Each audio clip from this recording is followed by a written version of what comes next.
Nikita, what's the best bike to start on? Hello, Motovas. Mike, this is the microphone.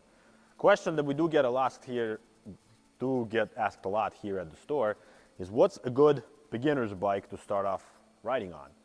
And that's a very broad question, and it's not very easy to answer with a simple this one or that one.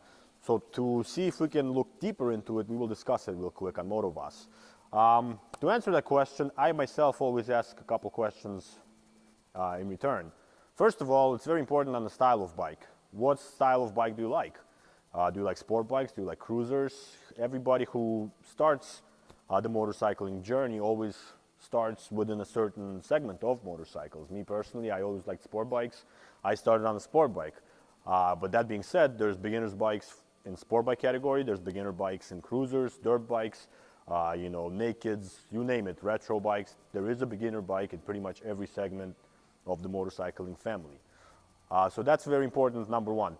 Pick the style that you like and then take it from there. After you pick the style, it's very important, I think, to physically get a feel for the bike. So do go to your dealer and just spend some time around the bike. See how it feels picking it up. How's the weight? Does it intimidate you? Does it feel pretty light? Are you comfortable moving the bike back and forth? Unfortunately, I think number one reason why people drop bikes is because physically they just don't have the muscle recognition, or their bodies are just not used to the way the bike behaves. So definitely spend some time around the bike. If it's real heavy and you feel very uncomfortable moving it, well, maybe that's something you should pass up and look at a lighter bike. From there, do throw a leg over the bike. Sit on it. See how it fits you. A lot of European bikes tend to sit a little higher, so a lot of them you'll be on your tippy toes. Not very good to start off like that. So definitely see if you can get a bike that you're a little more flat-footed, because that way you'll have more control of the bike when you're sitting on it, and you'll feel more comfortable and you'll have more confidence. A lot of bikes you can lower. Usually you can do about an inch without affecting the handling and changing anything else. So you can definitely look into that. You can go more than an inch, but then you're affecting the handling, and you also will have to probably change the kickstand as well to make it work. But it can be done, so you can look into that if you have really short legs. Do not say motorcycle is not for me. You just have to tweak the bike to make it work for you. From there, see if a sales guy will hold the bike up straight for you, so you can put both feet up and see where that puts you. Because that'll show you how the bike will feel when you're actually riding the bike. So that's very important as well. See how the handlebars are. Are they too low? Are they too far in front of you? A lot of handlebars can be swapped out to make them a little better. You can get them a little closer. Me, myself, I have shorter arms, so I usually like to put my knuckles against the grips to see if I bring the bars back a little bit, how will that make me feel. So that's a good feel as well. So after that, it's very important to see how the bike rides. So if you have your motorcycle license already, so if you've taken the state course or what have you, a lot of dealers will actually let you ride the bikes. We would at our store, so feel free to come on over and test ride some bikes, and that'll really tell you the full story. So just to recap, things to look for when looking for a new bike is the style of bike, how it feels, how you feel around the bike, how comfortable you are with the weight and moving the bike, and also how the bike rides. And that's all the tips for today. Please come check us out at Motovas, and please come to our showroom at Motorcycle Center in Villa Park, Illinois. Thanks, man. Thanks, Mike. Woo. Oh man, I hope that worked. I hope that worked great. Oh, it's still recording. Welcome back, guys. My name's Mike. You've been hearing a lot from Nikita lately. It's his GoPro camera, so pretty soon I'll get my own. So also another thing that beginners tend to think, point it towards me, please. They can't hear me so loud. Yeah. A lot of people fall for what I call the displacement dogma. They think that I have to start on a 250, that's the only way, then I got to move up to a 600, and then I can maybe do a liter bike. Don't worry about displacement. Really, don't. I know a lot of motovloggers talk about it too.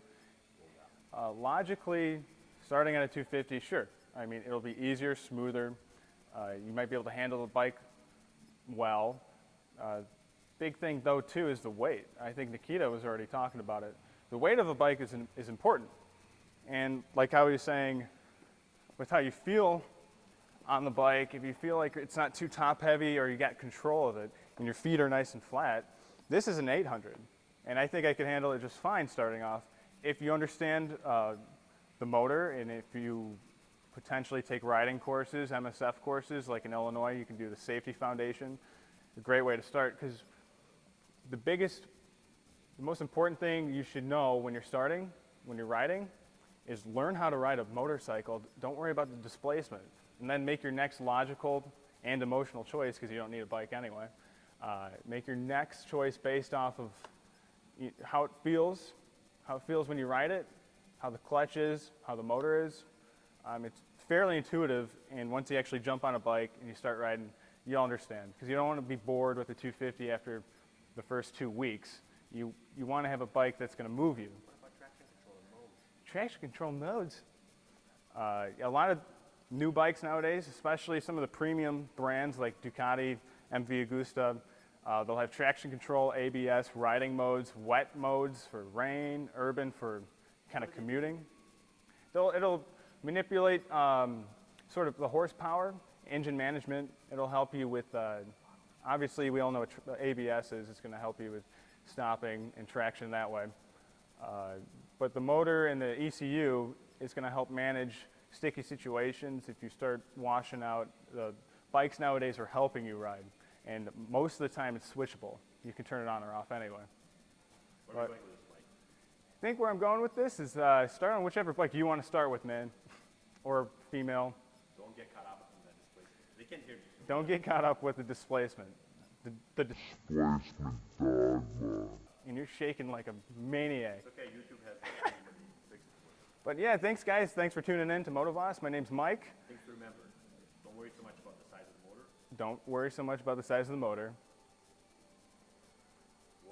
Worry more about the fitment, what moves you, something you're gonna like. But respect the machine. Thank you, I'm Mike from Motovas. Thank you, I'm Mike from Motovas. Signing out.